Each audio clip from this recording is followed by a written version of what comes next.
State को ही continue करते हैं। जैसा कि प्रीवियस वीडियो सेशन में हमने आपको एक्सरसाइज 1 के कुछ सेक्शंस को डील किया था। सेक्शन ए और सेक्शन बी हम लोगों ने कवर कर लिया था और सेक्शन सी आज हम लोग को डिस्कस करना है। तो सेक्शन सी में अगर आप ध्यान से देखें तो उसमें कॉम्बिनेशन ऑफ कैपेसिटर्स पे सवाल। तो चलिए गाइस आज हम लोग डिस्कस करने वाले हैं combination of capacitor in section सी।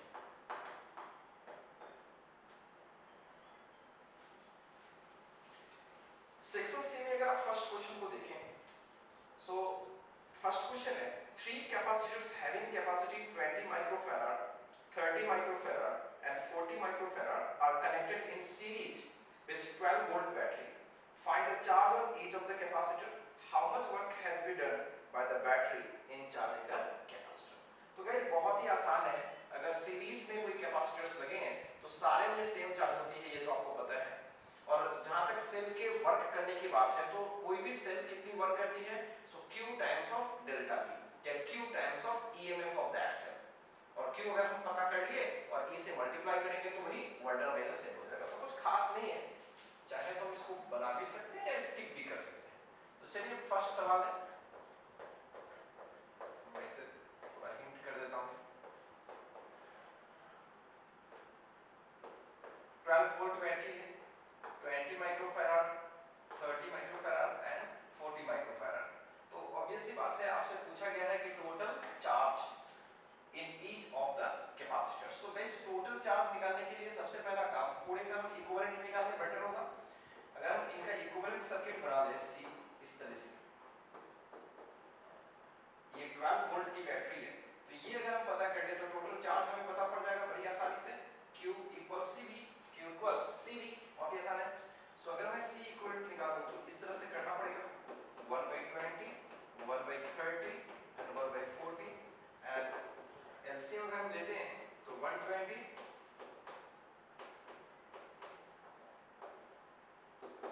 तो C आ जाएगा 120/13, इतनी माइक्रोफैराड नेट हो गई। तो अगर कहीं चार्ज में निकालनी हो तो Q बराबर CV होता है, तो C तो आपने देख ही लिया 120/13 और V आपको पता तो है ही 12 वोल्ट। सो इतनी माइक्रोकूलम हर में चार्ज हो जाएगी। So this is quite easy and work done by the cell, ये भी कुछ खास नहीं है, Q into EMF। और Q तो आपने निकाल के रखा हुआ है 1440 by 13 into 12। सो ये जितनी आ जाएगी उतनी माइक्रो जूल आ जाएगी, क्योंकि सब कुछ माइक्रो में चलता है तो वर्क जूल में होता है, तो यहाँ क्या होगा माइक्रो जूल। तो कुछ भी खास नहीं है सवाल में।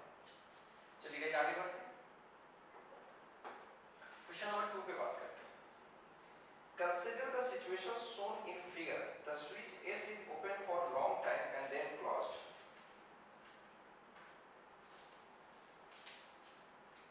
Find the charge flown through the battery when the switch S is closed. Find the work done by the battery. Find the change in energy in the capacitor. Find the heat developed in the system. एक photo है जिसमें कुछ capacitors लगे हैं और एक cell लगाया गया है कुछ इस टाइप का, और यहाँ पे एक स्विच दे दिया गया है और इसकी कैपेसिटी C है, इसकी कैपेसिटी C है और इसकी EMF E है। इसमें फर्स्ट क्वेश्चन जो है ए नंबर सवाल में है, उसमें बोला गया है find the charge phloem through the battery when the switch S is closed. Switch S को क्लोज करेंगे तो कितनी चार्ज बैटरी से जाएगी। तो गाइस ऐसा है कि इनिशियली जब ये क्लोज नहीं थी, ओपन थी, उस केस में कितनी चार्जेस इन सब में है, पहले वो चेक कर लेते हैं, फिर उसके बाद की कहानी करते हैं। तो अगर आप ध्यान से देखें तो बिफोर क्लोजिंग द स्विच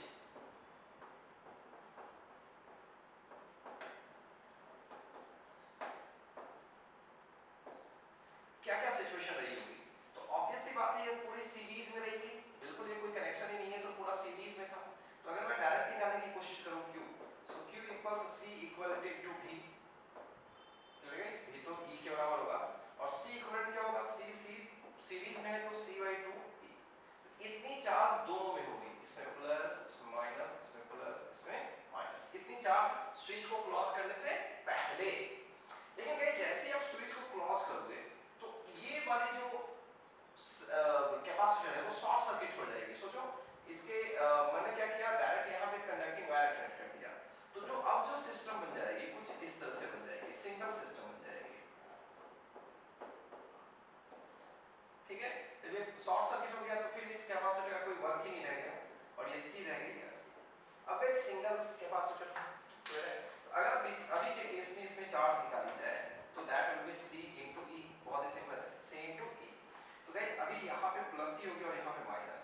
पहले कितनी चार्ज थी, अगर आप ध्यान से देखेंगे तो CE/2, पहले इस पर कितनी चार्ज थी, CE/2। अब इस पे कितनी चार्ज है, CE। क्लियर है? तो साफ क्लियर है कि इस पर एक्स्ट्रा कितना चार्ज गया होगा। CE/2 पहले था, अब CE है, तो एक्स्ट्रा चार्ज जो फ्लो किया होगा that is CE minus CE/2। Clear है? And that is what, CE/2। CE/2, इस पे एक्स्ट्रा चार्ज कितना फ्लो किया है, CE/2। क्लियर है? तो जब ये पता पड़ गया कि चलिए इससे CE/2 चार्ज जा रही है, तो अब हम लोग बहुत कुछ कर सकते हैं गाइस। अब हम लोग ये भी निकाल सकते हैं कि इस सेल के द्वारा कितना वर्क हुआ है। अभी फाइनल एनर्जी भी सिस्टम के निकाल सकते हैं और इनिशियल एनर्जी सिस्टम के निकाल सकते हैं, तो हम लोग हीट जनरेशन भी निकाल सकते हैं। ठीक है, तो चलिए आगे बढ़ते हैं और सवाल को फिर से पढ़ने की कोशिश करते हैं। सो ए पार्ट बोला गया है कि find the charge flow through the battery when the switch S is closed. यही होगा, स्विच एस जब क्लोज करते हैं तो इतनी चार्ज फ्लो करेगी। B part find the work done by the cell. This is also very easy. Work done होती है जो चार्ज फ्लो करी है वो, और into EMF of the cell, और this is CE/2 into E square C/2। तो ये वर्डन है यार। क्वेश्चन नंबर सी देखते हैं। Find the change in energy stored in the capacitor. Change in energy, ठीक है।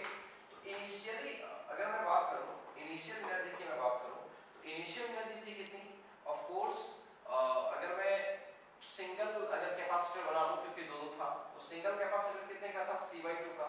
टोटल ईएमएफ कितनी की थी, E की थी, तो half of C equivalent V² यानी E² कर सकते हैं, तो वो तो इनिशियल थी। अभी की एनर्जी में देखूं तो अभी की एनर्जी तो बहुत ही सिंपल है, C अकेला है और EF है, माइनस पहले क्या रहा होगा 1/C equivalent, C equivalent C/2 into EMF तो E था।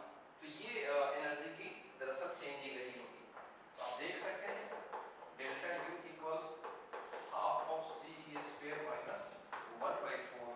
अगर आप ध्यान से देखेंगे तो 1/4 टाइम्स ऑफ CE², तो ऑफ कोर्स माइनस होगा।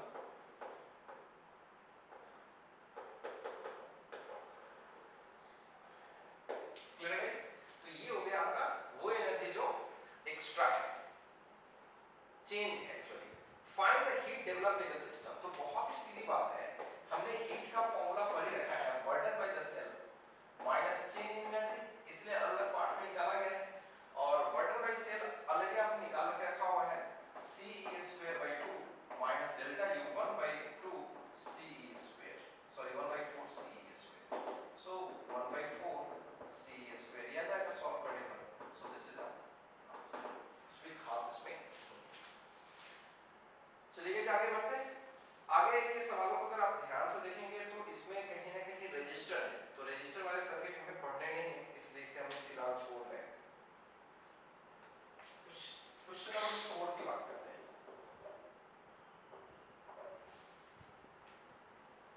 क्वेश्चन नंबर 4 को आप ध्यान से पढ़ें तो इसमें दिया है क्या है, 2 माइक्रोफैराड की कैपेसिटर है और हर कैपेसिटर 200 वोल्ट विदर्शन कर सकती है, मतलब उतनी वो बियर कर सकती है वोल्टेज। उससे ज्यादा करोगे तो कैपेसिटर जल जाएगा। तो if you have several 2 microfarad capacitors each capable of withstanding 200 volt without breakdown, ठीक है, how would you assemble a combination having an equivalent capacitance of 0.40 microfarad. तो गाइस थोड़ा क्वेश्चन को अच्छे से समझिए।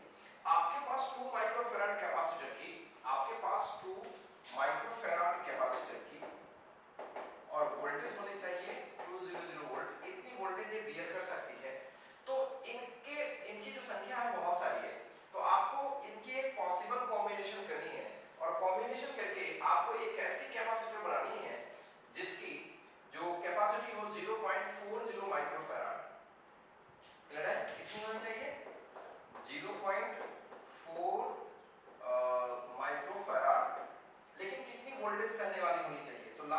लिखा है कैपेबल ऑफ विदस्टैंडिंग 1000 वोल्ट। ठीक है, ये इंपॉर्टेंट है। और बी वाले पार्ट की मैं बात करूं तो ये होना चाहिए 1.2 माइक्रोफैराड का और ये भी 1000 वोल्ट सहना चाहिए। तो ये कॉम्बिनेशन की वोल्टेज दी गई है। अगर मैं सिंगल की बात करूं तो वो 200 वोल्ट है। तो गाइस यहीं से सवाल क्लिक हो जाता है कि अगर हमारे पास कोई कैपेसिटर है तो अगर हम उसे सीरीज में कनेक्ट करें, अगर एक 200 वोल्ट की कैपेसिटर है, बगल में अगर मैं 200 वोल्ट की कैपेसिटर कनेक्ट कर दूं तो पूरे कॉम्बिनेशन की कैपेसिटी तो जो हो जाए, लेकिन कितनी वोल्टेज मानी जाएगी? 22400 वोल्ट। क्लियर है गाइस? यानी 400 वोल्ट सिस्टम की वोल्टेज मानी जाएगी।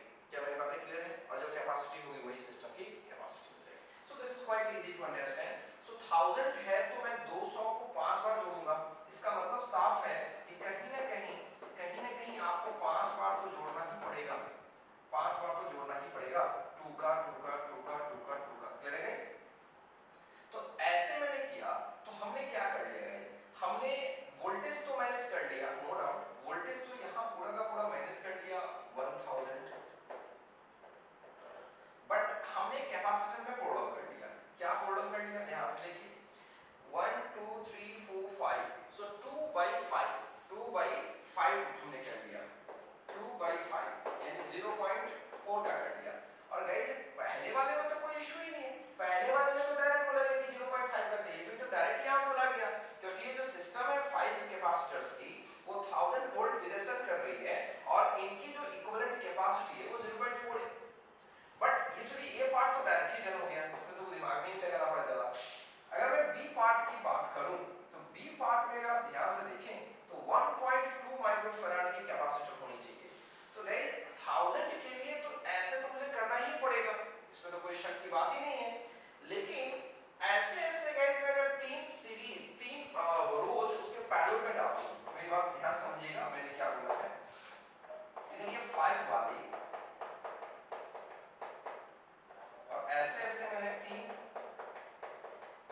इसकी रोज डाल दूं। अब आप इस चीज को अच्छे से बात कीजिए।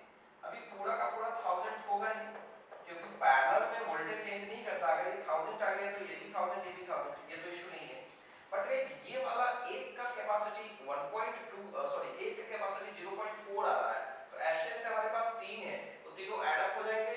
0.4 0.4 0.4 कितना आ जाएगा? 1.2 आ जाएगा। सो दिस इज क्वाइट इजी, इसमें कुछ खास नहीं है। तो पूरी सिस्टम 1.2 माइक्रोफैराड की वर्क कर रही है और साथ साथ 1000 वोल्ट भी बियर कर सकती है।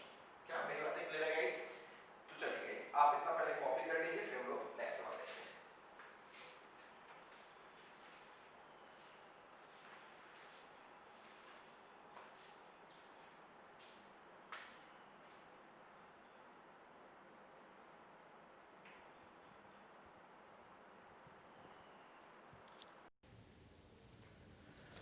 चलिए गाइज आगे देखते हैं सवालों को।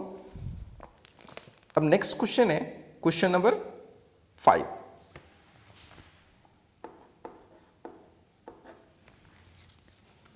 A capacitor of capacitance C1 is equal to 1 microfarad charged up to a voltage 110 volt। कोई कैपेसिटर है 1 माइक्रोफैराड की है और इसे हमने 100 वोल्ट से चार्ज कर रखा है, 110 वोल्ट से चार्ज कर रखा है और उसे हमने पैरेलल कनेक्ट किया है। Terminal of A circuit consists of 2 अनचार्ज capacitor connected in series and possessing the capacity C2 equals 2 microfarad and C3 equals to 3 microfarad. What charge will flow through the connecting wires? Guys इसको थोड़ा फिर से समझिए। आपके पास 3 capacitors हो गए। पहली capacitor की इंफॉर्मेशन तो आपको गिवन ही है, जिसको हमने 110 वोल्ट से चार्ज किया है और कैपेसिटी तो आपको दिख ही रहा है 1 माइक्रोफैराड। अब उसे हमने कनेक्ट करना है पैरेलल में। और किसे कनेक्ट करना है पैरेलल में? इस वाले को कनेक्ट करना है किसके साथ? तो 2 और कैपेसिटर है जो कि सीरीज में है, वो गिवन है उन्होंने, C2 और C3 उन्होंने दिया हुआ है। क्लियर है गाइस? सो अब उसके बाद बात बोला जा रहा है कि क्या चार्ज फ्लो करेगी, ठीक है, सिस्टम में। तो एक्चुअली ऐसा है, हमारे पास ये C2 और C3 है और इसके साथ इस वाले कैपेसिटर जिसको हम C1 बोल रहे हैं, हमने इसको कनेक्ट किया ऐसे, ठीक है। अब सिस्टम में बोला जा रहा है कि कौन सी चार्ज फ्लो करेगी।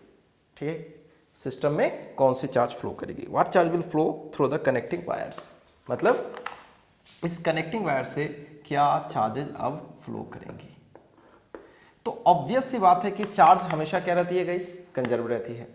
तो इनिशियल इस पे कितनी चार्ज हो गई ये देख लेते हैं, और फाइनल कितनी चार्ज हो गई। तो जितनी चार्ज कम हो जाएगी उतनी ही चार्जेस सिस्टम में फ्लो कर जाएंगी। क्या मेरी बातें क्लियर है।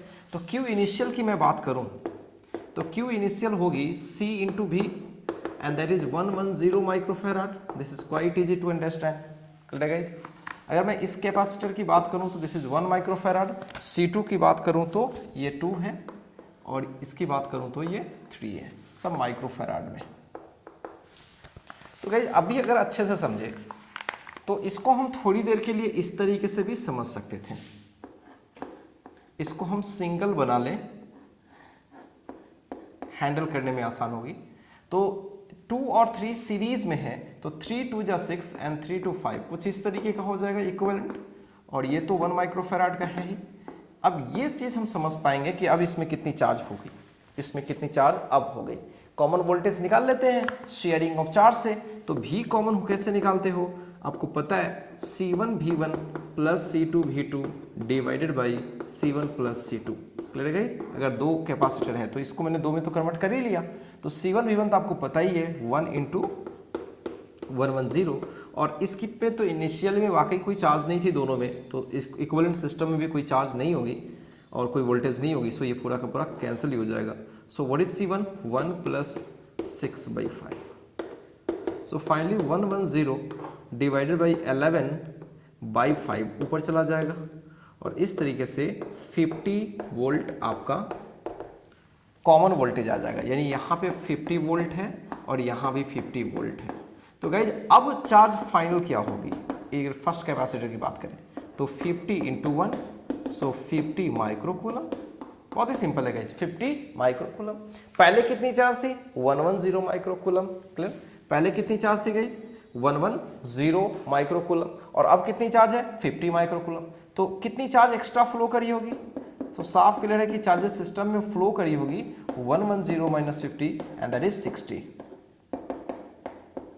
कुछ भी खास नहीं है, बहुत ही सिंपल है। क्या मेरी बातें क्लियर हो रही है। चलिए गाइज नेक्स्ट सवाल करते हैं, क्वेश्चन नंबर 6। अगर क्वेश्चन नंबर 6 को देखें तो इसमें क्लियरली मेंशन है दो पॉइंट्स ए एंड बी, और साथ साथ दो और पॉइंट्स है C and D. Take the potential of the point B as shown in figure. पहले गाइस फोटो बनाने की कोशिश करते हैं, फिर आगे बढ़ते हैं।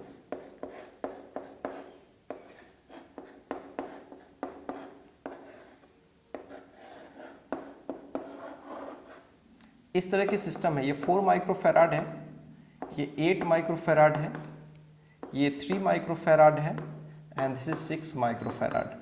और यहाँ पे कुछ पॉइंट है C, यहाँ पे D, और यहाँ पे A एंड यहाँ पे B, और इस सेल की जो वोल्टेज है 50। ठीक है गाइस, अब अच्छे से देखें। Take the potential of point B as shown in figure to be 0। B की पोटेंशियल अगर हम 0 ले लें, अगर B की पोटेंशियल 0 ले लें तो ये भी 0 हो जाएगा। अगर गाइस ये 0 हो गया तो सेल 50 वोल्ट के है, तो यहाँ पे 50 वोल्ट आ जाएगी, तो यहाँ की पोटेंशियल 50 आ गई और यहाँ की पोटेंशियल 0 आ गई, क्लियर है। अब सवाल क्या गया है, find the potentials at the point C and D। C की पोटेंशियल बताओ और D की अलग अलग पोटेंशियल बताओ।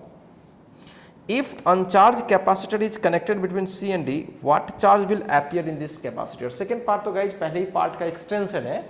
अगर मेरे को C की पोटेंशियल पता चल गई और D की पोटेंशियल पता चल गई, तो अगर हम इसमें कैपेसिटर कनेक्ट करेंगे तो उस कैपेसिटर के अक्रॉस में कितनी पोटेंशियल डिफरेंस होगी, VC माइनस VD या VD माइनस VC। और अगर किसी कैपेसिटर के अक्रॉस पोटेंशियल डिफरेंस मालूम हो गया और उसकी कैपेसिटी मालूम है, तो क्या चार्ज निकाल पाएंगे, बिल्कुल बहुत ही आसानी से निकाल पाएंगे। तो चलिए गाइज यहाँ पे क्या करने वाले हम लोग, C की पोटेंशियल निकालने वाले हैं और D की पोटेंशियल निकालने वाले हैं।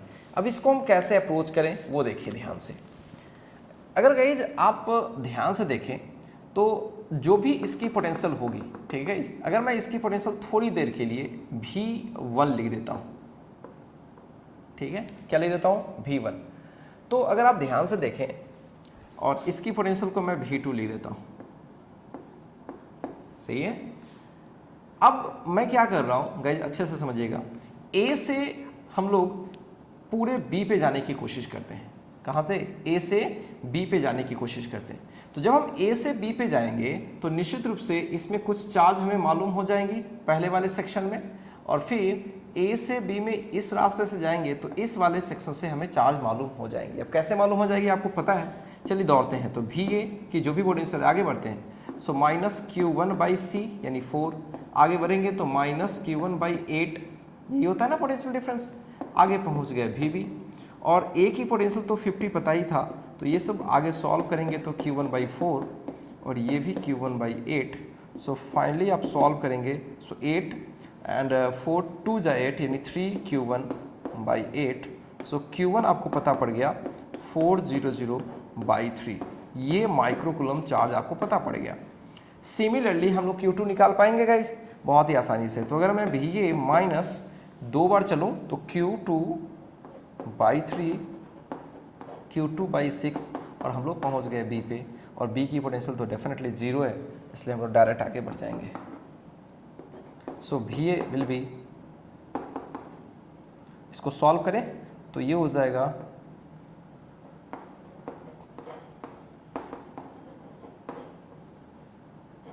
Q2/2। क्लियर है गाइस? एलसीएम 6 हो जाएगा, 3 2 एंड 2 और 1 3 बाई ऐसा कुछ हो जाएगा, Q2/2। ठीक है गाइस? और भी ए तो पता ही है आपको 50, सो 50 equals Q2/2, so Q2 will be 100 microcoulomb. ठीक है, सो Q2 हमें पता पड़ गया 100 माइक्रोकूलम, इसमें कोई शक नहीं है। Q1 हमें पता पड़ गया 400/3 माइक्रोकूलम, दोनों का वैल्यू पता पड़ गया। अब तो C का पोटेंशियल कोई भी निकाल पाएगा। तो चलिए गाइस, अब VA माइनस, अगर मैं V1 की बात करूं, VA माइनस V1 का मतलब VC की पोटेंशियल है, तो ये होगा Q/C। सो Q1/C है 4, और VA तो आपको पता है 50 माइनस V1 आपको निकालना है, और Q1 आपने निकाल रखा है already 400/3 and divided by 4। So finally 50 minus V1 equals 100/3, so V1 will be 50 100/3, so this is 50/3। Similarly अगर मैं A से D पे जाऊं, सो VA माइनस VD यानी V2 जो हो जाएगा वो होगा Q2/C that is 3, and Q2 already हमने निकाल के रखा हुआ है 100/3, और ये है आपका 50, सो V2 will be 50 minus 100/3, so this is again 50/3। Clear है गाइस? तो हमने V1 की वैल्यू, VC की वैल्यू और VD की वैल्यू निकाल लिया, इसमें कहीं कोई शक नहीं है। और गाइज अगर थोड़ी सी अगर आप पकड़ लगाते तो आपको पता पड़ जाता। मैंने आपको व्हिटस्टोन ब्रिज बताया था, बैलेंस्ड व्हिटस्टोन ब्रिज।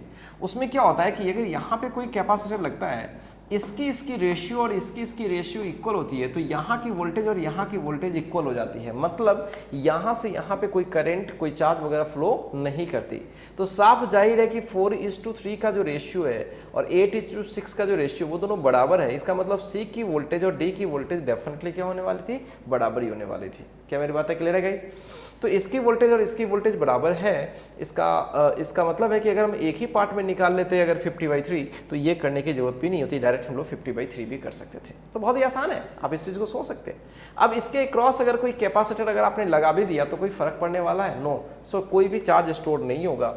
सो अगर इसके लास्ट पार्ट में बात करें, सो चार्ज इन द कनेक्शन, जो बी पार्ट की बात करें, सो नथिंग, कोई भी चार्ज उसमें स्टोर नहीं होगा, इसमें कुछ भी खास नहीं है। नेक्स्ट सवाल देखते हैं गाइज।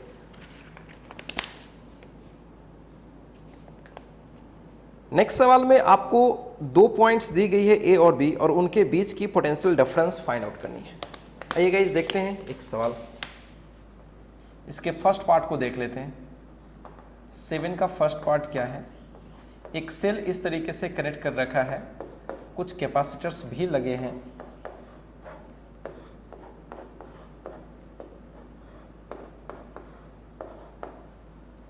ये 2 का है, 2, 4 एंड 4, और ये 12 वोल्ट की सेल लगी है। तो गाइस इसमें सवाल में ये दिया गया है, पॉइंट्स कुछ मेंशन है, यहाँ ए है एंड बी। तो आपको ए और बी की पोटेंशियल डिफरेंस निकालनी है, ये पता करनी है। ठीक है, तो आइए इसको हम लोग रीअरेंज करने की कोशिश करते हैं। अगर आप ध्यान से देखेंगे, अगर गाइज ये 12 वोल्ट की सेल है तो अगर मैं इसको 0 असाइन कर लूँ तो ये भी 0 हो जाएगा और ये भी 0, इतना तो आपको पता ही है। और ये डेफिनेटली क्या होगा, 12 वोल्ट हो जाएगा। और हमें किसकी पोटेंशियल निकालनी है, तो हमें ए की पोटेंशियल निकालनी है और बी की एक्चुअली डिफरेंस निकालनी है, ठीक है गाइज। अब इसमें अगर आप ध्यान से देखेंगे तो हमें इसकी पोटेंशियल पता नहीं है, हमें इसकी पोटेंशियल पता नहीं है। तो गाइज अगर आप अच्छे से देखें, खूब अच्छे से वॉच करें, तो अगर हमें इसकी पोटेंशियल थोड़ी देर के लिए मान लेते हैं x, इसकी पोटेंशियल क्या मान लेते हैं x, जहाँ फंसते हैं वहीं पे कुछ लेट करते हैं, इतना तो आपको पता ही है। अगर इसको मैं x मान लेता हूँ और इसको मैं थोड़ी देर के लिए y मान लेता हूँ, ठीक है, तो हमारा काम हो जाएगा। देखिए ध्यान से, अगर गाइज x पे अगर मैं इस पॉइंट को 1 बोल दूं और इस पॉइंट को 2 बोल दूं, 1 पे नोडल यूज करूं, नोडल इक्वेशन एट 1, ये सारी चीज़ें क्लास में आपको बताई गई है। तो यहाँ से इस साइड जाते हैं, यहाँ से इस साइड जाते हैं, यहाँ से इस साइड, पोटेंशियल डिफरेंस लिखने की कोशिश करते हैं। सो x माइनस 12 इंटू इसकी capacity 2 plus x minus 0 into इसकी कैपेसिटी 4, q इक्वल सी भी लिख रहा हूँ मैं, और यहाँ से x माइनस वाई इंटू इसकी capacity 2 and that will be 0। सो अगर आप सॉल्व करते हैं तो 2x minus 24 plus 4x plus 2x minus 2y and that will be 0। 4 2 6 2 8x minus 2y equals 24। So 4x minus y equals 12। x और y में हमने एक रिलेशन निकाल लिया। एक और रिलेशन हम निकाल लें तो निश्चित रूप से हम क्या कर पाएंगे, x और y का वैल्यू निकल जाएगा। जब गाइस x और y की वैल्यू निकल जाएगी तो अपन को तो y से मतलब है, तो y की पोटेंशियल जैसी पता पड़ जाएगी, b की पोटेंशियल तो 0 है ही, तो इसके बीच का पोटेंशियल डिफरेंस बहुत ही आसानी से हम निकाल पाएंगे।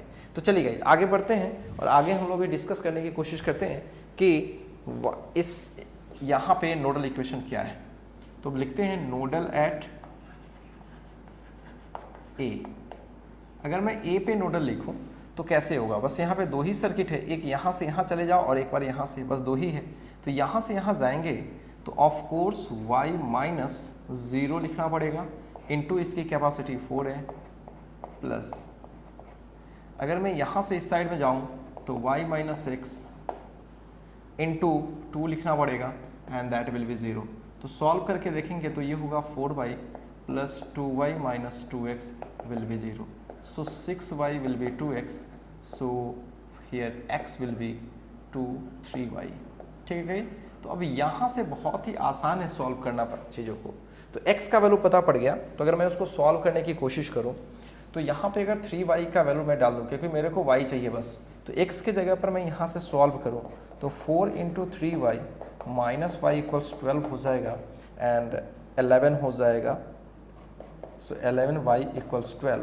So this implies y equals 12/11.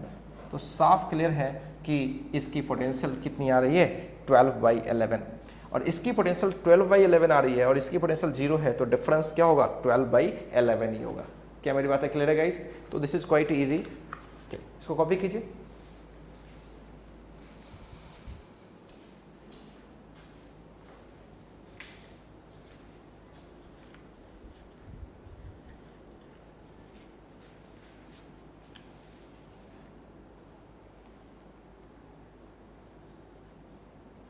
चलिए गाइज आगे बढ़ते हैं,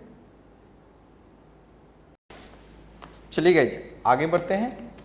अब इसका नेक्स्ट सेक्शन देखते हैं। नेक्स्ट एक्चुअली क्वेश्चन इसी में 7 का बी पार्ट है। 7 के बी पार्ट में अगर आप ध्यान से देखें तो ऐसा कुछ सर्किट है।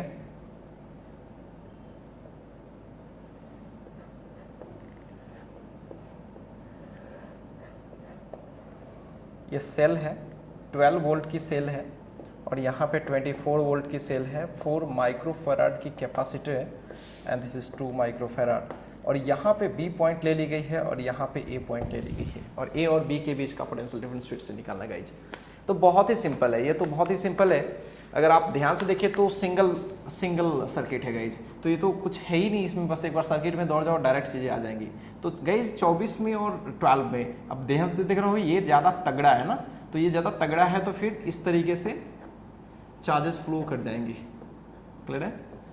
तो इसका मतलब यही ऐसे चार्जेस होने वाली है। तो बहुत ही सिंपल है, बस एक सर्किट सिंपल होता है। तो ऐसे केस में किसी एक जगह से दौड़ो या फिर डायरेक्ट किरचॉफ्स लॉ यूज कर लो। चलो यहीं से आगे बढ़ते हैं। तो क्या करें, निगेटिव से पॉजिटिव में जा रहे हैं तो प्लस होगा, बढ़ रहे हैं ना तो 24। आगे बढ़ते चलते हैं, यहाँ पॉजिटिव से निगेटिव में जा रहे हैं या फिर करंट के डायरेक्शन में जा रहे हैं, सो माइनस क्यू बाई सी। यहाँ पे बड़े से छोटे में चले गए, पॉजिटिव से निगेटिव में, सो माइनस 12। और यहाँ तो प्लस से माइनस में जा रहे हैं तो ऑफ कोर्स घटना पड़ेगा, so minus Q, Q is Q, सब में क्यू है, so Q by C and that will be 0। Clear है। जितने भी पोटेंशियल ड्रॉप्स हैं सर्किट में, 4 ही ड्रॉप्स होंगे या फिर राइज होंगे, 1 2 3 4 डिवाइसेस है। तो अगर मैं सॉल्व करके देखूँ तो ये 12 equals Q by 4 plus Q by 2, और अगर आप इसको सॉल्व करते हैं सो डेफिनेटली 3 क्यू बाई 4 मिल जाएगा आपको, और इस तरह से क्यू विल बी 16। ठीक है, जब क्यू पता पड़ गया तो फिर ए और बी के बीच का तो कोई इशू नहीं है। चार्ज तो ऐसे जा रही है ना, तो चार्ज ऐसे जा रही है। तो मैं अगर ए से बी पे जाने की कोशिश करूँ, अगर मैं आगे बढ़ूँ तो मैं तो निगेटिव से पॉजिटिव में जा रहा हूँ, मतलब पोटेंशियल बढ़ेगा। So Q by C plus Q by C, और पहुँच गए बी पे, तो इस तरह से V A minus V B will be minus Q by C. So minus Q तो 16 microcoulomb and C is what 2 microfarad. तो माइक्रो से micro cancel, so minus 8, C by F का मतलब होता है वोल्ट, माइनस 8 वोल्ट हो जाएगी। क्या मेरी बातें क्लियर है guys? So this is quite easy. Next सवाल की बात करते हैं।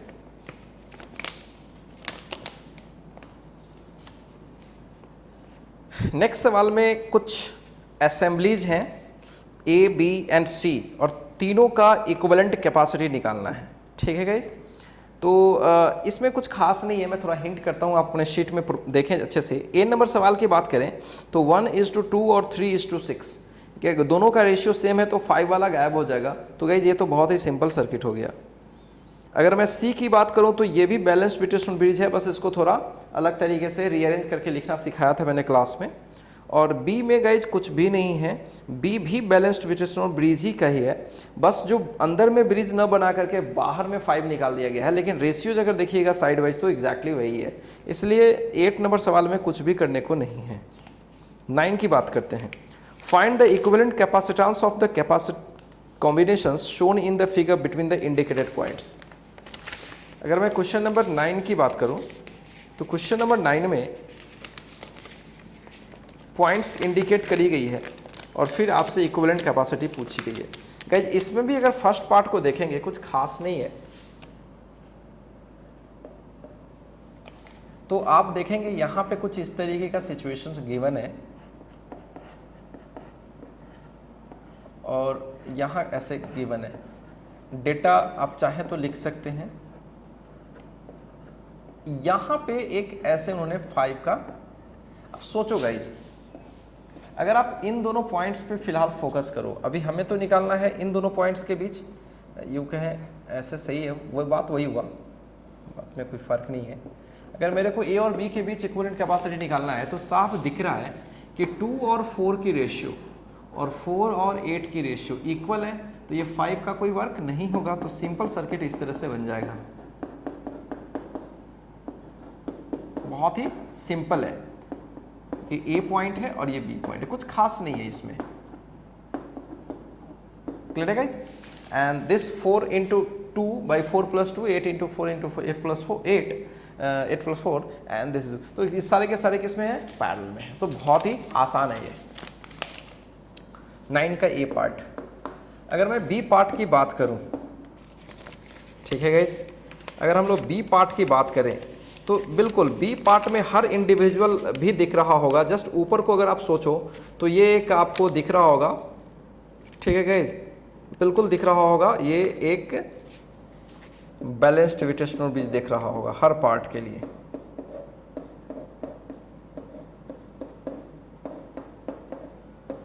अगर मैं इतना सोचूं तो गाइज ये 2 और 4 एंड दिस इज 4 एंड 8। बिल्कुल इसकी चीज़ें गायब हो जाएंगी अगर मैं इतना पार्ट सोचूं, तो हर में वैसे ही पार्ट है, तो ये वाला और ये वाला पार्ट सबका क्या होगा, गायब हो जाएगा और सिंपल सर्किट बन जाएगा 2 4 एंड 4 8, फिर से 4 8 एंड 2 4। क्लियर है गाइस? तो बहुत ही आसान है इसका आंसर करना, ठीक है, खुद से कर सकते हैं। क्वेश्चन नंबर 10 की बात कर लेते हैं। हालांकि 10 नंबर क्वेश्चन हमने क्लास में इस तरह का आइडिया तो दिया ही था, इनफाइनाइट नेटवर्क वाला। Find the equivalent capacitance of the infinite ladder shown in figure between the points capital A and capital B. Guys ऐसे सवाल तो आपको क्लास में कराया गया था, या आप खुद से भी कर सकते हो, कुछ खास नहीं है इसमें। If now each capacitor is replaced by capacitor which is double in capacitor then repeat the question. कुछ नहीं है, अभी अगर 2 1 का है तो बाद में 4 और 2 का कर दिया गया है, कुछ खास नहीं है, सेम ही सवाल है गाइज। होपफुली आपसे हो गया होगा, बहुत सारे लोगों का कभी कभी डाउट से रह जाता है, तो चलिए मैं इस सवाल को आपको बना देता हूँ।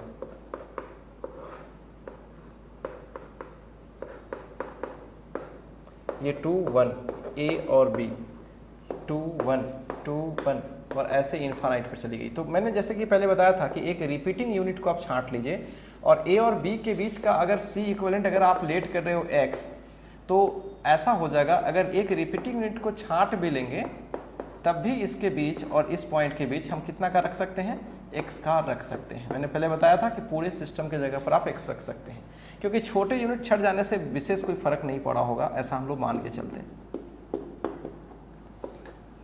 ठीक है गाइस, और 2 और x किस में है, 2 और x डेफिनेटली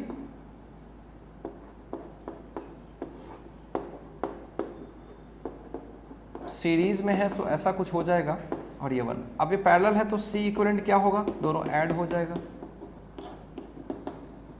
और C इक्विवेलेंट आपको पता ही है, इनके बीच आपने पहले ही सिलेक्ट कर रखा है x, so this is very easy. अगर आप इसको इस साइड में लाते हो, सॉल्व करोगे तो आ जाएगा 2x minus x square minus 2x and this is 1। अगर हम इसे सॉल्व करते हैं, so minus x square equals 2 plus x, so X square plus x plus 2 is 0। अब इसको सॉल्व कर लें फटाफट, तो अगर x निकालेंगे तो -1 plus minus root under B square minus 4a into C. ये लगता है कुछ एरर है इसमें, कहीं तो कुछ एरर है, आप एक बार चेक कीजिए।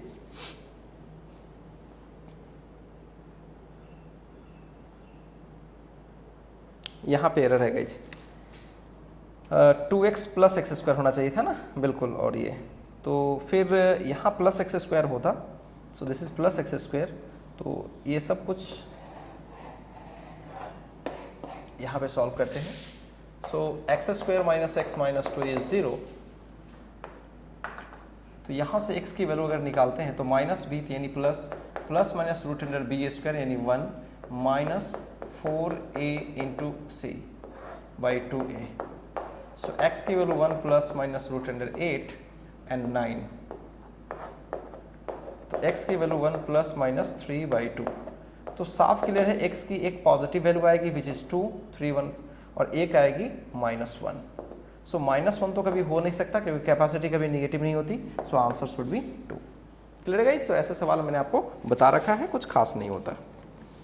क्वेश्चन नंबर 11 देख सकते हैं आप। क्वेश्चन नंबर 11 के फर्स्ट को देखेंगे तो find the charge appearing on each of the 3 capacitors shown in figure. तो गाइस ये बहुत ही आसान है, अगर आप इस चीज़ को अच्छे से वाच करें तो इसमें कुछ भी खास नहीं है, आप इसको खुद से भी बना सकते थे। यहाँ पे एक कैपेसिटर है और यहाँ पे एक सेल लगा रखा है,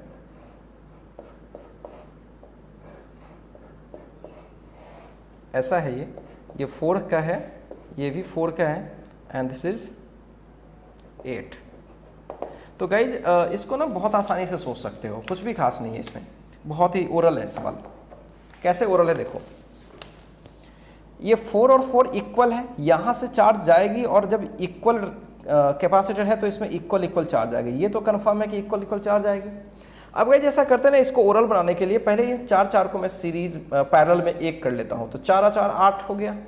तो अब ये 8 का और इधर 8 का, समझना अच्छे से, ये 8 का और इधर 8 का और ये सिंगल, तो 8 और 8 कितना हो गया 4, सी इक्वलेंट निकाले तो कितना होगा 4, समझना अच्छे से, और वोल्टेज तुम्हारा 12 है, सो Q विल बी सी भी यानी 48। अब यहाँ से 48 चला, ये तो हमें पता पड़ गया गाइज, यहाँ से 48 चला और इसमें आधी हो जाएगी यानी 24 हो जाएगी और इसमें 24 हो जाएगी। तो दिस इज क्वाइट इजी, कुछ भी नहीं है गाइज, बस ओरल बना सकते हो इस सवाल को। क्या किया मैंने, इसका इक्विवेलेंट सर्किट बना लिया और फिर यहाँ से कितनी चार्ज चली वो पता कर लिया, और चूंकि ये 4 4 का है मतलब इक्वल है, तो यहाँ से जब चार्जेस 2 इक्वल डिपार्टमेंट में बट जाएगी और फिर हम लोग आंसर कर पाएंगे। Find out total work done by the battery during the charging process. This is very easy. Work done होता है Q इंटू ई। Q कितनी गई है, 48 गई है, 48 गई है, 48 इंटू 12 कर लो and that will be your answer. ठीक है, पहले आप इसको कॉपी करें फिर हम लोग आगे बढ़ते हैं।